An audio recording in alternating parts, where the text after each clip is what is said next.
E fazendo um gancho com a pergunta do Felipe sobre as metodologias de identificação dessas carbapenemases, a gente acaba sendo refém dos métodos moleculares para a gente ter um resultado de confiança, ou existem testes assim mais práticos, mais fáceis, que sim podem ser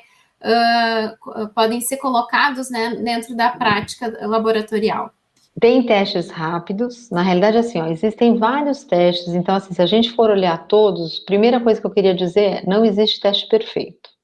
Então, todo teste, e a gente tem muita dificuldade para identificar as carbapenemases que são fracas. Então, aquelas carbapenemases que são fracas, a gente tem dificuldade para identificar com esses métodos fenotípicos, né?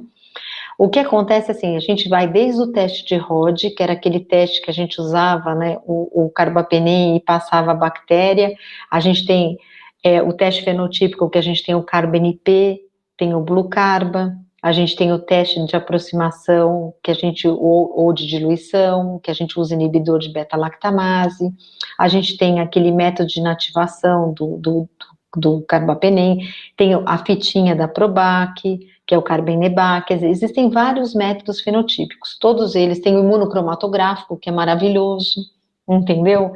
Então, assim, existem vários métodos fenotípicos, eu gosto muito, por exemplo, a nota técnica da Anvisa, que a gente adicionava, né, o EDTA, ou a cloxacilina, ou o ácido fenilburônico, eles são bons, mas como clínica, eu acho que a gente quer um teste que seja rápido e de fácil execução.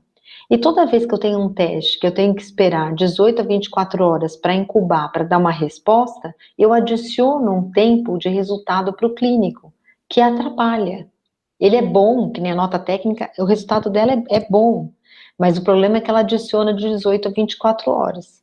Então, se eu tivesse um teste como o CarbaNP, que eu uso, né, o vermelho de fenol, que quando eu tenho a abertura do anel beta-lactâmico, a hidrólise do anel beta-lactâmico, eu tenho uma queda do pH. E aí esse indicador de pH para o CarbaNP é o vermelho fenol, para o BlueCarba é o azul de bromotimol. Então, se eu tenho mudança, então, quando eu tenho o CarbaNP, uma cepa que é produtora de carbapenamase, vira do vermelho para o amarelo. Se eu tenho BlueCarba, ele vira do azul ou do verde piscina, verde escuro, para amarelo. Então, isso é um teste ótimo, né? Ele é fácil, rápido, e eu consigo ver. E aí existem modificações nesses testes que eles não são 100%, mas você poderia fazer tanto o CarbaNP modificado, quanto o BlueCarba modificado, onde você conseguiria usar ele em conjunto com os inibidores. Tem falha, tem falha. Tem CarbaNP que não vai pegar, por exemplo, NDM, tem outras que vai ter BlueCarba que vai falhar, mas para KPC, o que é bom, que como a KPC é uma carbapenamase forte, KPC eles não deixam passar, entendeu? Então, isso é uma coisa bem, né, Teve interessante. uma pergunta que veio aqui É. a ótima, viu? A audiência, com certeza vão surgir algumas perguntas aí nas redes que o professor acompanha. Mas o Felipe justamente questionou se o Blue Carba seria um bom teste de triagem para carbapenemases. E aí eu vou só dar uma complementada. Eu posso usar tanto para enterobactérias quanto para pseudomonas e acineto? Para a cineto, eu falei, para a oxacarbapenamase, de modo geral, esses testes não são bons. Você tem que esperar 2 horas e a gente tem um problema muito grave, que é assim, que com o passar do tempo, existe uma mudança de cor, né, tanto do Blucarba quanto do Carbenipê, que você fica em dúvida. Então, assim, quando você tem uma KPC, ele vira do vermelho para o amarelo, do azul para o amarelo, muito fácil e não te deixa dúvida. Agora, quando você tem uma carbapenamase fraca, existe uma mudança sutil de cor que às vezes o controle negativo também apresenta. Então, quando eu lia muito teste CarbaNP, teve uma época que a gente fez algumas teses, eu lia com controle negativo, controle positivo e o tubinho que eu estava lendo ou a placa, para eu poder comparar se esse valor, se esse resultado era semelhante. Teoricamente, para enterobactéria ele funciona razoavelmente bem, para pseudomonas também, para acineto não funciona bem. Agora, assim, todo mundo fala, ai, Ana, outro dia eu detectei uma NDM que não pegou, ai, outro dia eu peguei uma VIN que não pegou. Então, assim, tem problemas, a gente tem que olhar o que é a maioria, né? Agora, assim, lógico, Laura, eu, por exemplo, eu sou super fã do imunocromatográfico, eu adoro imunocromatográfico, mas o imunocromatográfico, por exemplo, ele detecta a presença do gene, mas também você não garante que tenha expressão. Não sei se vocês estão sabendo, mas assim, quando a gente tem resistência à ceftazimab-bactam, a cepa, muitas vezes, ela volta a ter um fenótipo que é parecido com o ISBL. Ela fica resistente à ceftazimab-bactam e volta a ser sensível a meropenem.